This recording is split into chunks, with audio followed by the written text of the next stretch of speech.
Hello, and welcome back to another video. I told you this series was going to take time. I'm sorry. My fingers still look like I was playing with Cheetos because, you know, that Dye More has staying power. I washed my hands about a bajillion times, no joke, and it's not going anywhere. This week I'm going to be tackling her jewelry, necklace and earrings. I told you it was going to be a long one. This is a big cosplay and I want to do it right. So I'm taking my time. I hope you don't mind. And I'm going bit by bit so that way you guys don't get overwhelmed with me throwing a 3-hour-long video at you. Because I'm not going to do that.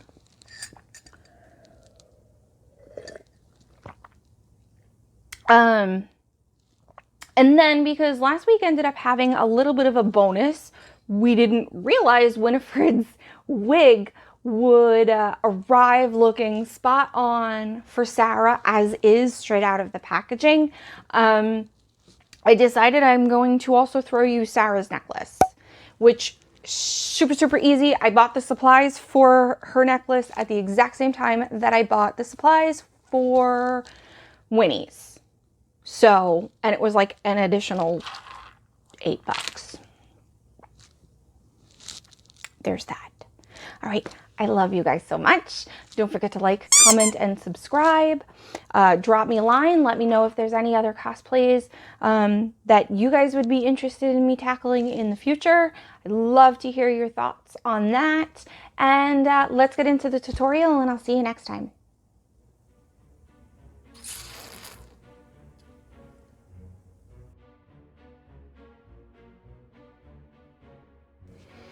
Okay, this is everything that I have.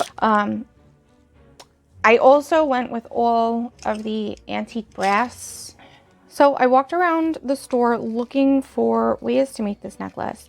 And while the dangle on her necklace is definitely a scarab, I couldn't find anything, a charm or a scarab that worked, but slightly bigger than these guys.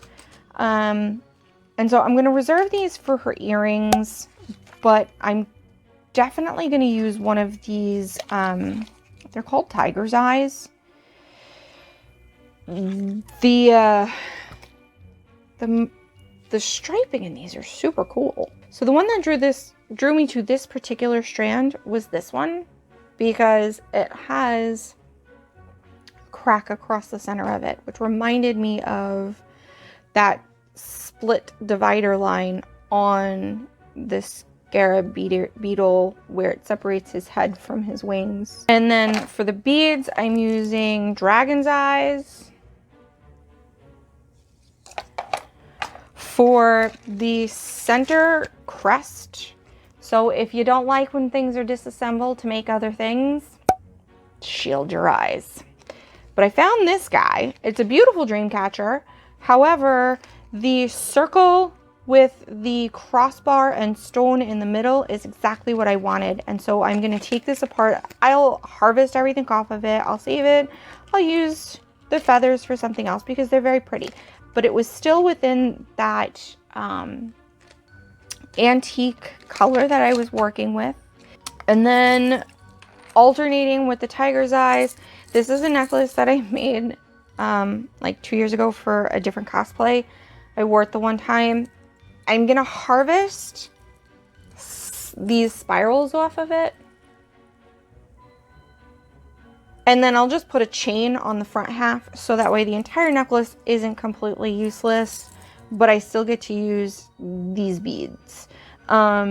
These are still available, but I like I'm already spending so much money.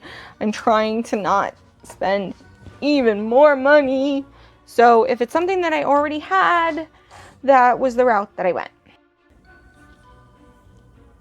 The earrings were relatively simple for me to make. I just took the scarab beetle charms and attached them to a set of dangle earring hooks. After disassembling the dream catcher, taken all the beads off, popped the front off. That came off pretty easily. So if I was actually owning that, I'd be pretty disappointed at how easily it came apart.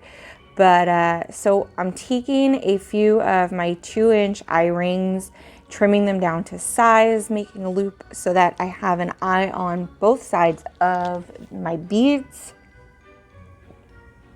And then I take a second of my 2-inch eye hooks and I trim it down to about 1/2 inch and make an S curve, like S for Sanderson. And I use that to hook it onto my next bead. I then put another S hook to connect it to my next bead.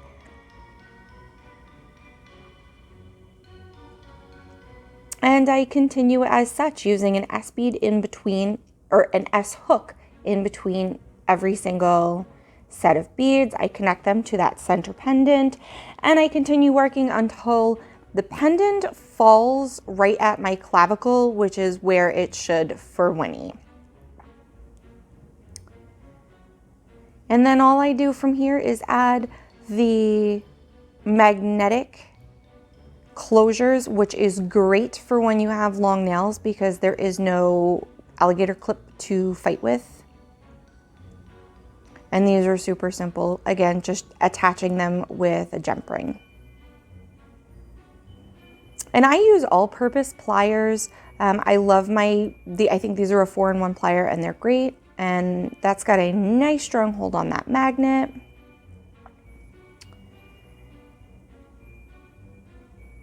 And then again, I attach my pendant with another one of the 2-inch eye hooks.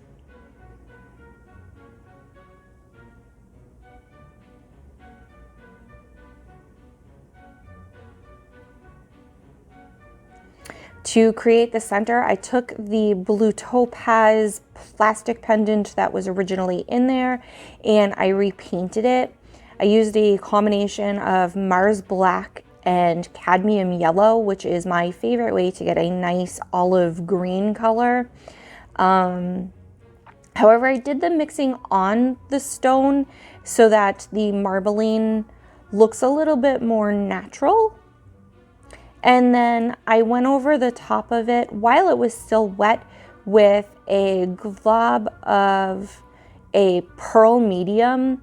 It mixes in, it doesn't dry white, it just has a pearlescent sheen to it when it dries.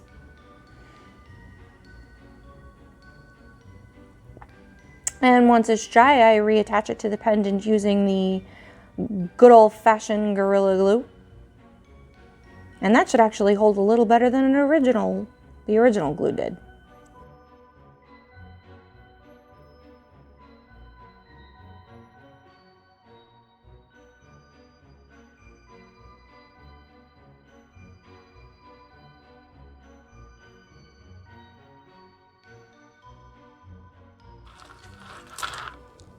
For Sarah's necklace, I picked up 2 strands of these from Hobby Lobby, and they were 50% off, so $5 for both of them.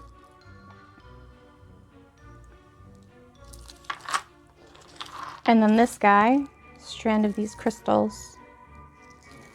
I don't remember how much it was, but I think it was only like $3. It was also on sale. So maybe $8 for both strands. Not too shabby. And all I'm actually going to do is connect them. I'm going to add a few of these Swarovski guys, these crystal pretty guys, into the mix maybe. Maybe I'll break them up to give this a little bit of length. I also decided that I could use the spare magnet clasp that I used for Winnie. I can use for Sara.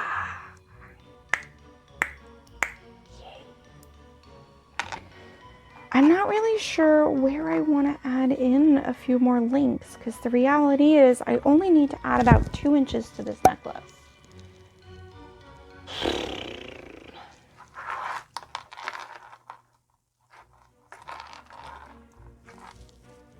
That actually provides a lot of resistance. So as of right now, we're sitting at 16.5 inches. So I really only need to add like 1.5 inches to this shoe. I think each of these are 1/4. Each of these bigger ones are 1/4 inch. So if I slip in 1, 2, 3, 4, 5, 6, that would give me 1.5 inches. I think that works. Okay, that's what I'm gonna do. So I'm gonna slip 6 of these. I'm gonna slip 6 of these cream champagne-y colored crystals into this.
Okay, do that 5 more times.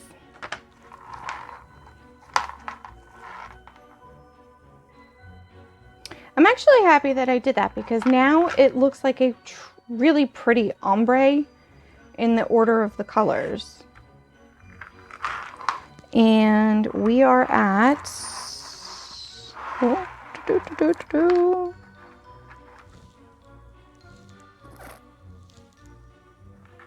18.5 inches. So that puts us right at where we should be for Sarah's necklace.